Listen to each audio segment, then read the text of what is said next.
미국은 여야가 뭉쳐서 말입니다. 연방정부의 부채 한도 협상을 타결을 지었습니다.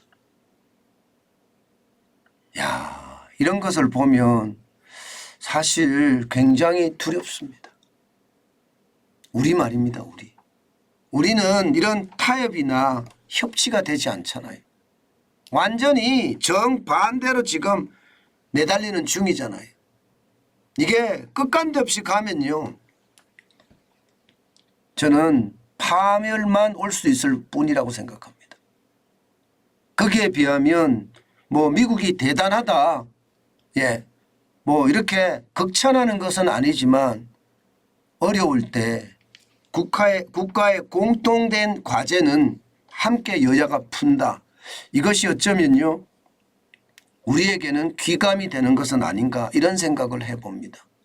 여러분 이거 한번 보세요. 재정책임법,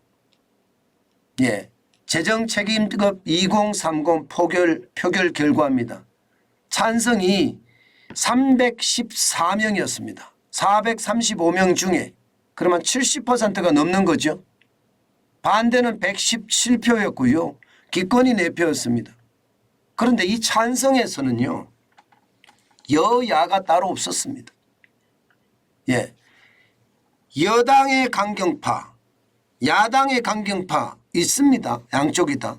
그런데 희한하게 야당이든 여당이든 중도파가 뭉쳐서 이 재정책임법, 연방정부의 부채 한도 협상의 어떤 법안을 통과를 시킨 거예요. 어떻게 보면 말입니다, 국가 위기 앞에는 여야가 따로 없다. 뭐 이것을 보여준 대표적인 것이 아닐까, 저는 그렇게 생각합니다. 당초에는 여러분, 조 바이든 미국 대통령하고요, 케빈 맥카시 하원 의장하고요, 단판을 계속해서 지으면서 확정을 했잖아요. 국회에서 표결하면 쉽지 않을 거라는 이야기도 있었습니다. 왜냐하면 양쪽의 강경파가 다 있으니까. 쉽게 말하면 민주당 입장에서는요, 돈을 더 뿌리고 싶죠. 그러나 공화당 입장에서는 재정 긴축해라. 이 두 가지가 사실 타협하기가 굉장히 힘든 안이잖아요. 그런데 타협을 해냅니다. 2년간 부채 한도를 상향 조정하는 것, 이것은 여야가 합의를 본 거고요. 2024년까지 정부 지출을 동결하는 것도 합의를 봤습니다. 그리고 2025년부터 지출을 1% 인상한다. 이것도 합의를 봤고요. 대신에 복지 수혜자 근로조건은 강화시킨다. 미사용 코로나19 예산은 환수한다. 이렇게까지 합의를 본 거예요.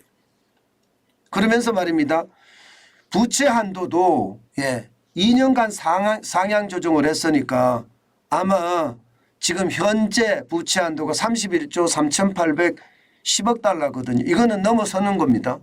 그러면 한도 조정을 해주면 현재까지는요, 한 4조 달러를 늘린 것은 아닌가, 뭐 이렇게 이야기는 해요. 4조 달러를. 그래서 35조 3,810억 달러가 되는 것은 아닌가, 이렇게 이야기하지만 어쨌든 부채 한도 조정도 협상이 완료가 됐고 개별 조건도 완성이 됐습니다. 이런 것을 보면 참 자유민주주의라는 것을 저는 스스로 실감하게 됐습니다.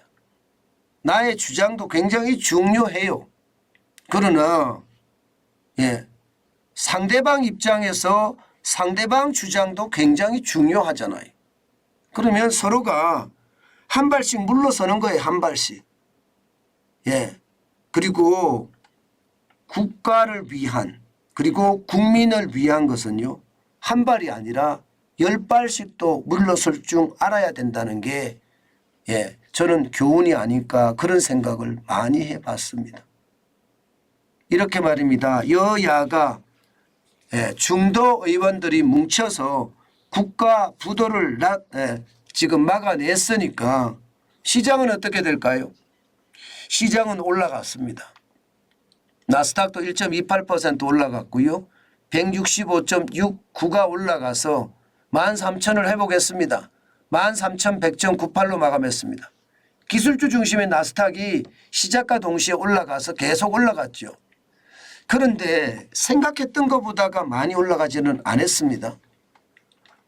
예, 부채 한도 협상이 되고 나면 이게 시장은 랠리를 계속할 거다, 상승세를 계속 탈 거다, 그런 이야기가 나왔었지만 예상보다는 안 올라간 것 같아요. 마찬가지로 대형주 중심의 S&P 500 지수도 0.99%예요. 41.19가 올라서 4,221.02로 마감했습니다. 많이 올라갔죠. 예, 여기에다가 다우산업지수도 0.47% 올라갔습니다. 153.3이에요. 33,061.57까지 올라갔습니다. 이게 여러분 시장의 불확실성을 제거해 주는 것, 이것은 결국 말입니다. 시장에서는 올라갈 신호를 주는 거다, 이렇게 얘기합니다. 앞으로 상원이 어렵다 하지만 결국 말입니다. 상원은 민주당이 51석으로 민주당이 장악을 하고 있거든요. 그리고 부통령이 캐스팅 보드를 쥐고 있습니다. 뭐 상원을 통과하는데도 그렇게 어렵지 않을 거다 하는 게 현재까지의 이야기입니다. 그만큼 말입니다. 미국은 불확실성을 제거하는 바람에 시장에서도 랠리를 할 수 있었다, 이런 얘기입니다. 저는 우리도 이런 일들이 많이 벌어졌으면 좋겠어요.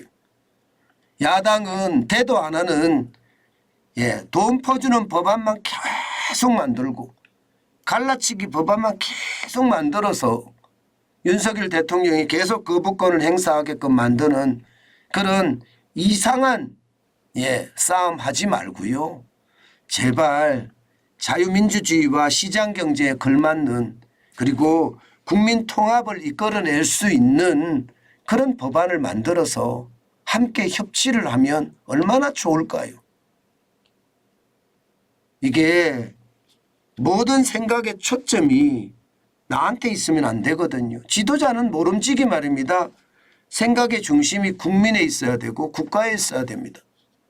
그러면 초당적 연합도 가능하고요. 또한 타협으로 인해서 나라도 안정될 수 있을 거라고 생각은 합니다. 물론 강경파들이 굉장히 반발은 하고 있지만 결국 말입니다. 이게 국가의 안위 앞에서는 여야가 함께 협치해야 된다는 그런 생각이 아마 강경파들의 득세도 누를 겁니다. 우리도 그런 모습이 좀 많이 일어났으면 좋겠습니다. 그것이 대한민국이 더 크게 되는 그런 지름길이 아닐까, 저는 그렇게 생각합니다.